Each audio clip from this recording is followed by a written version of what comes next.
Uyg'urlarning yetuk siyosiyoni Maqsud Muhiti. Uyg'ur xalqining faxrlik o'g'loni, o'z davrining islohotchisi, mashhur vatanparvar zot, o't yurak inqilobchi, taraqqiyparvar siyosiyon Maqsud Muhiti Turpandagi Muhit hojining ikkinchi o'g'li bo'lib, 1885-yili Turpan Ostonining G'ojam oldi mahallasida dunyoga kelgan. Balılık mezgillerinde Ostonadagi diniy maktab madrasalarda o'qigan.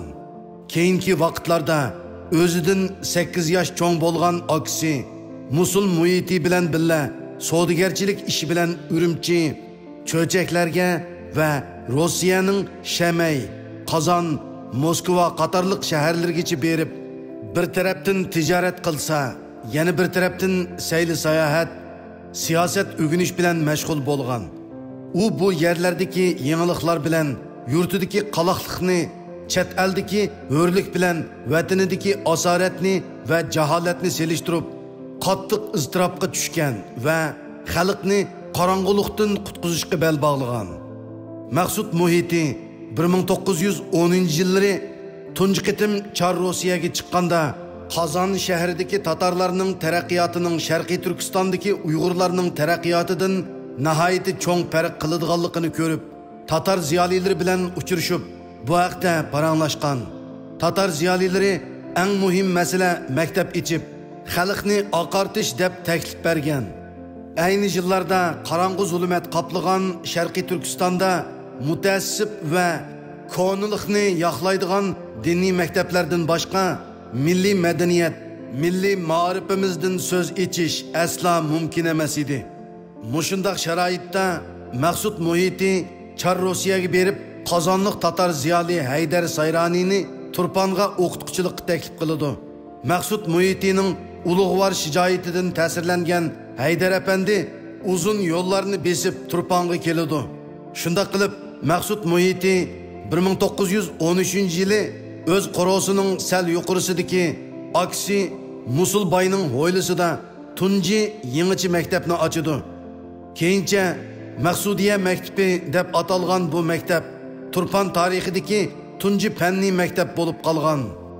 1917-yili oktyabr inqilobi g'alaba qilgandan keyin Maqsud Muhiti texmo g'ayratga kelib, to'lib toshgan qizg'inlik va ishonch bilan yana bir qitim Moskvaga safar qilgan va Muhibullah Efendi, Ali İbrahim, Hisamüddin Efendi, Şahi Şeref, Yahimi ve Gülendem Abistey'den ibaret 6 ziyalini öz xirajeti bilen Şarkı Türkistan'a elip gelgen. Maqsud Muhiti ulardan Habibullah Efendi bilen Gülendem Abistey'ni Ostoniga, Ali İbrahim'ni Turpan Bazırga, Hisamüddin Efendi'ni Guchunga, qalgan iki o'qituvchidan birini Urumchi, yana birini Cho'chakka avatib, ikkinchi qitimliq Maqsudiya maktabini tashkil qildi. Maqsud Muhiti bu 6 o'qituvchining barliq chiqimlarini o'z ustiga elishdan boshqa, ular Sharqiy Turkistonga kelgan kundan boshlab muqim maosh belgilab, oyma-oy to'liq ta'minlab turgan. 1927-yili Maqsud Muhiti Turpan yangi shahrida Pichanliq İskender Xo'ja qatorliqlar bilan billa Oqartish birlashmasi nomida bir ma'rifat jamiyati uyushtirib 3000 sar ko'mish iyoni to'plagan. Bu pul bilan yangi shahardagi Niyoz Saypung degan kishining qorosida bir yangi maktab, keyingi yili ya'ni yangi shahar Oqsaroyda Hurriyat maktabi, Koni shahar G'arbiy Qo'uqda bir maktab ochgan. Maqsud Muhiti yana Rossiyaning Qozon shahridan diniy va fanniy bilimda to'shqan ziyoli Murat Efendi'ni Sharqiy Turkistonga elib kelib, o'qituvchilik xizmatiga o'rinlashtirgan. Murat Efendi 1930-yillargacha Maqsud Muhiti Turpan Ostona va Cho'chaklarda ochgan maktablarda o'qituvchilik qilgan. 1931-yili Maqsud Muhitining tashabbusi bilan tunji qaror Maqsudiya maktabining o'qituvchilaridan Abdursul Qayyumi, Dugamet, Xudoyorlarning o'qituvchiligida Ostonada bir sinflik maktab ochilgan. Bu maktabning ta'minoti, o'qituvchilarning maoshi, o'quvchilarning qalam, daftarlari qatorliqlarning hammasini Maqsud Muhiti ta'minlagan.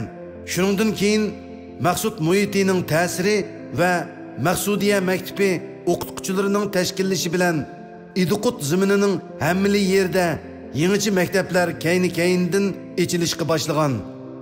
Maqsud Muhiti 1931-yil kuzda Moskvada Pravda gazetidan Qumulda portlagan Qumul Uyg'urlarining mustaqillik harakati to'g'risidagi xabarni ko'rgandan keyin darhol vatanga qaytgan. U Urumchi orqali Udul Turponga kelib, Yunusbek, Tohirbek, shoir Abduxoliq Uyg'ur qatorliq 14 kishidan tarkib topgan bir maxfiy tashkilot qurib, uda bir necha oy qurolliq inqilobga jiddiy tayyorlik qilgandan keyin 1932 yili 12 oyda hozirgi Turpan ostonida qo'zg'olon ko'targan. Natijada Xo'janiyaz hoji boshchiligidagi Qumul inqilobchilari texmi ruhlanib, milliy inqilobchilarning kuchi biroqla zo'raygan. Maqsud Muhiti qurolliq inqilob boshlangandan keyin Urumchi shahrini markaz qilgan Xitoy militarist Jinshurin Germaniyadan kirgizgan ilg'or qurollar va Angliyadan setib olgan eg'ir qurollar orqali Turpan inqilobchilarini qonliq bostirmoqchi bo'lgan. 1933-yili 8 mart tong atar kechisi Uyg'ur xalqining yetishgan siyosiyon o'g'lani Maqsud Muhiti Lukchun shahrida Shinsay bilan bo'lgan urushda dushman o'qida shahid bo'lib 15 mart kuni Turpan ostonidagi ota bovsining mazriga dafn qilingan. Garchi Muhitilar jamoatidagi eng qobil siyosiyon, diplomat va ma'rifatparvar yo'lboshchi oqsoqol Maqsud Muhiti Xo'janiyaz hoji boshchiligidagi milliy inqilob qismlarining amaliy kuchini qo'g'dab qilish yo'lida qahramonlarcha shahid bo'lgan bo'lsa-mu, biroq uning jinini pido qilishi bilan saqlanib qolgan milliy inqilobiy kuch toki 1937-yil kuzgacha butun Sharqiy Turkistonning siyosiy vaziyatiga ta'sir ko'rsatib, qahramonlik dostoni yozdi. Maqsud Muhitining 1920-yili Ostonada tug'ilgan orzuliq o'g'li İbrahim Muhiti 1933-yili 8 mart kuni otasi Maqsud Muhiti Lukchindagi jangda shahid bo'lgandan keyin kichik otasi Mahmud Muhiti uni o'zining o'g'illari bilan birga Qashqarga elib ketgan. İbrahim Muhiti dastlabda Qashqar Jumlaq shaharga joylashgan harbiy shtabning ichidagi boshlang'ich maktabda, keyin Orda oldi maktabda o'qigan. Mahmud Muhiti uni akamning tavarruk o'g'li deb nihoyatda e'tiborlab tarbiyalagan.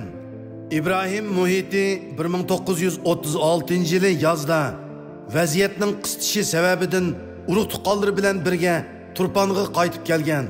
İbrahim Muhitining nevra akisi Abdurahmon Muhiti 1947-yili 7-oyda Turpan Singim eg'izda Gomindan Xitoylarga qarshi qo'zg'olon ko'targanda İbrahim Muhiti mu qo'liga qurol elib inqilobga qatnashgan. İbrahim Muhiti 1948-yili Sharqiy Turkiston Jumhuriyatining ta'siri bilan qurilgan inqilobiy tashkilot Xalqchil yoshlar tashkilotiga a'zo bo'lib kirgan. Abdurahmon Muhiti 1957-yili 3-sentabr Urumchida vafot bo'lgandan keyin Maqsud Muhitining orzuliq o'g'li İbrahim Muhiti ota-bovlarining ishlariga to'liq varislik qilib 2013-yili 22 noyabr kuni Urumchida 93 yoshida vafot bo'lganiga qadar vatani va xalqi uchun kurash qilgan.